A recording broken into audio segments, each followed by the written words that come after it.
Salut à tous! Aujourd'hui, j'avais envie de revenir sur les AMM de XRP, à savoir les Automated Market Maker, traduit ici par notre cher Google par teneur de marché automatisé, et pour rappel, qui ont été audités avec succès. Alors, que sont les AMM et en quoi ça fournit un avantage à XRP? Je ne pourrais pas forcément rentrer dans le détail technique parce que c'est des calculs complexes qui font ça, mais globalement, un Automated Market Maker, c'est une sorte de protocole utilisé dans les échanges décentralisés qui détermine le prix des actifs à l'aide de calculs mathématiques spécifiques. En fait, au lieu d'avoir le carnet d'ordre standard comme on a sur les marchés qu'on utilise nous, l'AMM sur une partie du marché va fixer des prix de jetons grâce à un algorithme. L'algorithme va donc fixer le prix et mettre ce prix dans un pool de liquidité, et du coup les gens vont pouvoir trader dans ce pool. C'est comme si en fait on extrait des XRP du marché, on les met dans un pool spécifique, qui vont agir un peu comme des options, c'est-à-dire qu'on va parier sur un prix à venir, et grâce à ça, l'algo peut réguler le prix. Et du coup, Certic a récemment évalué sa sécurité et confirmé son adhésion à des normes de sécurité élevées. Ici, on a un joli cours sur les AMM, que je vous suggère éventuellement, je vais le mettre en description de ma vidéo. Je vous le suggère si vous êtes plutôt technique, parce que je vous le dis, ça va loin et il y a des calculs dans tous les sens, donc il faut quand même comprendre les mathématiques. Mais pour rester simple, sur un pool de XRP, ça va permettre d'amener de la liquidité en fournissant un nouveau marché d'achat-vente, mais régulé par l'algorithme. Du coup, ça va atténuer les fluctuations du prix de l'actif, et évidemment, si les fluctuations sont réduites, alors le spread va aussi diminuer. Le spread, c'est la différence entre le prix d'achat et le prix de vente. Et c'est pour ça aussi que XRP est une des cryptos qui est la plus à même d'inonder le marché financier et de servir d'intermédiaire de transactions comme on l'a déjà vu N fois, justement grâce aux AMM. Ça va permettre de réguler le prix, parce que ce qu'on veut quand on fait intermédiaire d'échange, c'est d'avoir un prix qui fluctue pas trop. Comme je l'ai dit aussi dans d'autres vidéos sur le calcul du prix, je vous en remets une ici en haut à droite, pour assurer une quantité massive d'échanges internationaux et de conversion de devises, puisque c'est le but, il va falloir de la liquidité. Comment on a de la liquidité? Soit en augmentant le nombre de jetons, soit en augmentant le prix du jeton. Le nombre de jetons étant fixe, et peut-être même qu'on va en perdre la moitié au passage, alors forcément, ce qui va jouer, c'est le prix du XRP. C'est simple, si un XRP vaut 1 dollar et qu'on veut transférer 1 million de dollars, il va nous falloir 1 million de XRP. Donc beaucoup de jetons dans un pool préparé pour ça. Par exemple, le Liquidity Hub de Ripple. Maintenant, si un XRP vaut 1 million de dollars, il vous faudra un seul XRP pour transférer la même somme. Donc c'est qu'une histoire de combien le marché de XRP va transférer de valeur dans 5-10 ans, et ça va monter graduellement, et en fonction de ça, le prix du XRP correspondra. Maintenant, la grande question, c'est est-ce que ça va monter progressivement, et là ce sera comme un raz-de-marée, ça ne s'arrêtera plus, ou est-ce que effectivement tout le monde de la finance est en train de se préparer en ce moment, et au moment où on va basculer l'interrupteur, boum, le prix va sauter d'un coup. Et à ça, j'ai pas la réponse. Pas encore en tout cas. Et c'est pour ça que j'ai la ferme conviction que XRP est l'élu pour ce qui est des échanges financiers mondiaux internationaux massifs. XRP est rapide, il a des frais de transaction qui sont ridicules, et ils ont les Automated Market Maker qui sont maintenant fonctionnels. C'est pas une fonctionnalité qui est arrivée là par hasard. C'est une condition nécessaire pour que les échanges internationaux se passent de la manière la plus fluide possible. Et j'ai pas trouvé une seule autre crypto qui a ça, qui a toutes ces conditions. Et notamment aussi un gros pool de liquidité. Parce qu'il va en falloir beaucoup de la liquidité. Parce que plus il y a de la liquidité, moins les variations de prix seront importantes. Donc il faut à la fois la technologie des AMM et beaucoup de liquidité. L'un ne peut pas aller sans l'autre pour un tel système. Ensuite, pour revenir sur l'affaire SEC versus Ripple, c'est clair que XRP ne peut pas être une security, donc un contrat d'investissement. Ici, c'est une traduction Google, je suis d'accord, c'est mal traduit, mais c'est la traduction de security. XRP, c'est beaucoup de choses, mais en aucun cas, c'est un contrat d'investissement.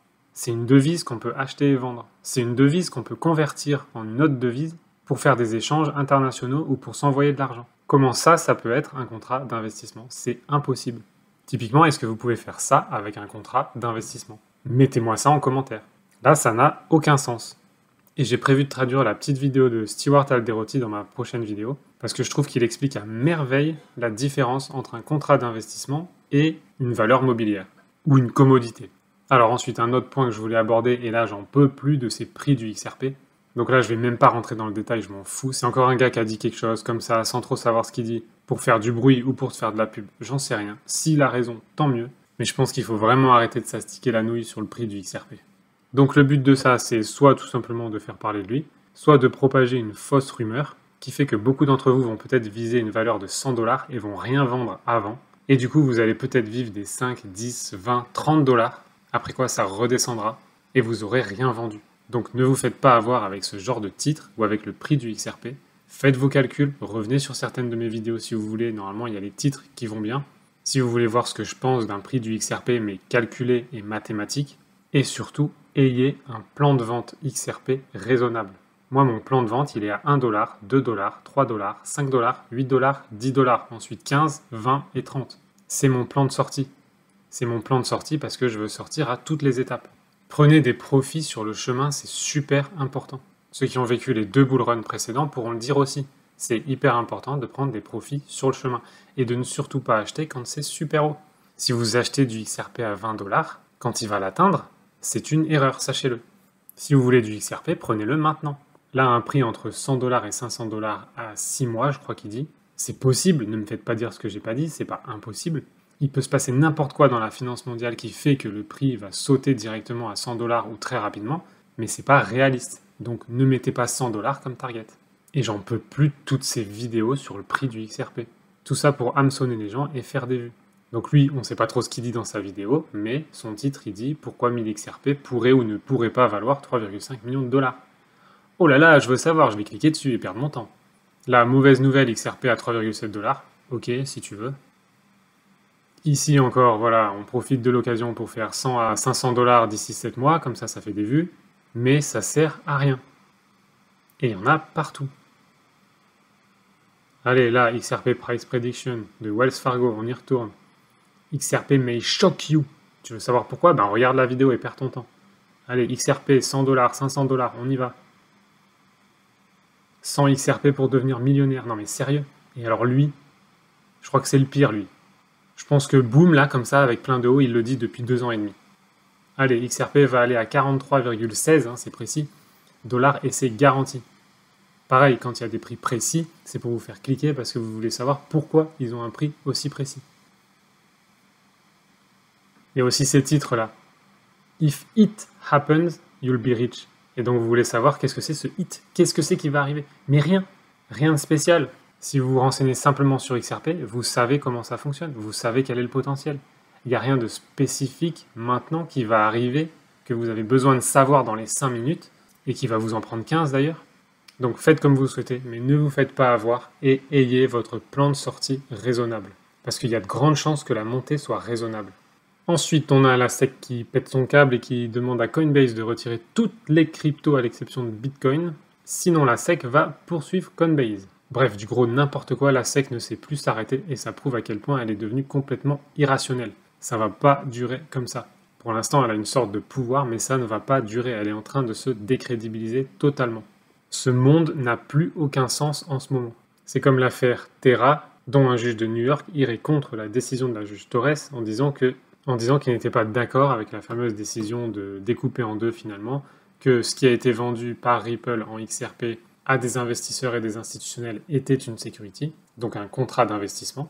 Et c'est peut-être vrai parce qu'il y a peut-être eu un contrat d'investissement ou une promesse liée à ces XRP. Et tous les XRP qui ont été vendus sur le marché secondaire, c'est-à-dire les XRP qu'on a achetés sur des échanges centralisés ou non, ne peut pas être une security, puisqu'il n'y a pas de promesse et il n'y a pas de contrat d'investissement. Et donc il y a un juge de New York qui refuse cette décision, notamment dans l'affaire Terra. Mais ça ne peut rien changer à la décision de la juge Torres et au fait que sur un marché secondaire, XRP ne peut pas être un contrat d'investissement. Et là aussi, je vous invite à voir ma prochaine vidéo sur justement le petit récap de ce que c'est un contrat d'investissement, une security ou un contrat d'investissement comparé à une commodity ou une devise, parce qu'il explique super bien.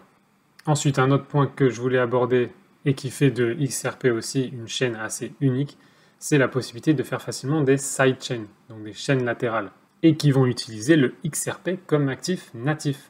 Ça rejoint la chaîne latérale qui a été créée justement et qui est compatible avec Ethereum, et qui va faire un pont entre les deux mondes, puisqu'effectivement jusque-là on n'avait pas trop de pont entre le monde XRP, XRP Ledger et la EVM de Ethereum. Et là il y a un fantastique travail qui a été fait par une équipe qui n'est même pas de Ripple, mais qui travaille aussi en collaboration avec Ripple, et qui a développé une sidechain du XRP Ledger. Donc en fait c'est comme un XRP Ledger à côté de celui qu'on connaît actuellement, et qui a des fonctionnalités en plus pour faire un pont avec la blockchain Ethereum, et dont la fonctionnalité des smart contracts a été ajoutée. Et ça, c'est absolument énorme qu'on puisse faire ça aussi facilement sur le XRP Ledger. Et le plus beau dans tout ça, c'est que c'est pas une nouvelle crypto. Ça reste XRP qui sera utilisé comme devise de base sur les deux XRP Ledger. Ce XRP Ledger a des possibilités infinies et un potentiel incroyable. Le responsable technique de Ripple travaille sur ça depuis des années et même bien avant la sortie du Bitcoin. Ripple a fait le choix de ne pas mettre les smart contracts tout de suite parce que ça impliquait aussi des prix élevés et des méthodes de calcul qui allaient ralentir la blockchain. Ils ont fait le choix de quelque chose de rapide, efficace et pas cher, ce qu'ils ont réussi. Et maintenant, c'est même possible de créer des chaînes latérales qui vont ajouter les fonctionnalités qu'ils n'ont pas mis à la base. Donc ça devient vraiment un puissant outil et une puissante blockchain pour le monde qui arrive. Selon moi, ça devient même la technologie ultime, à la fois puissante et évolutive pour la suite. Quand on voit à quel point ça mouline un peu chez Ethereum depuis leur dernière mise à jour, et qu'il y a même eu des failles de sécurité, je pense sincèrement que Ripple avec son XRP Ledger est loin d'avoir dit son dernier mot. Je pense qu'on est au tout début d'une révolution financière qui va à la fois révolutionner le monde des institutions et des banques, mais aussi le monde des particuliers. Et en tout cas, moi en tant que particulier, ça a déjà commencé. Et je vous retrouve sur ma prochaine vidéo avec Stewart Alderoty et une traduction de qu'est-ce que c'est qu'une security et quelle est la différence entre un contrat d'investissement, donc une security, et un asset financier, à savoir une commodité, une devise, une pomme, une orange, bref, vous verrez, c'est top. À très vite.